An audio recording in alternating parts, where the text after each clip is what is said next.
৭৫ বছর পার হওয়া প্রধানমন্ত্রীর অবসর নিয়ে দেশ জুড়েই কিন্তু একটা জল্পনা ছিল। সেটা জল্পনার মোটামুটি কিন্তু অবসান ঘটেছে। বয়স বিতর্ক এবার রাজ্য বিধানসভাতেও। বাংলার ১০০-রও বেশি বিধায়কের বয়স ৭০-এর বেশি। এছাড়াও ৮০ বছরের গণ্ডি পেরিয়েছেন ৬ জন বিধায়ক।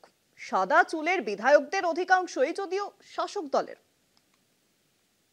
প্রধানমন্ত্রী নরেন্দ্র মোদীর অবসর নিয়ে দেশ জুড়েই একটা জল্পনা ছিল। সেই জল্পনার মোটামুটি অবসান হয়েছে, আর সেই গুঞ্জনের মাঝেই মাথাচাড়া দিয়েছে আর এক বিতর্ক। এবার রাজ্য বিধানসভার বিধায়কদের বয়স নিয়ে শুরু হয়েছে আলোচনা। রাজ্য বিধানসভায় বিধায়কের সংখ্যা মোট ২৯৪। ২৯৪-এর ১/৩ বয়সই ৭০ পেরিয়েছে। সংখ্যায় মোট ১০৯ জন বিধায়কের বয়স ৭০ অর্ধ। ৬ জন বিধায়ক আবার ৮০ বছরের গণ্ডিও পেরিয়েছেন। ৭৫ বছরের সীমা অতিক্রম করেছেন ৩০ জন বিধায়ক।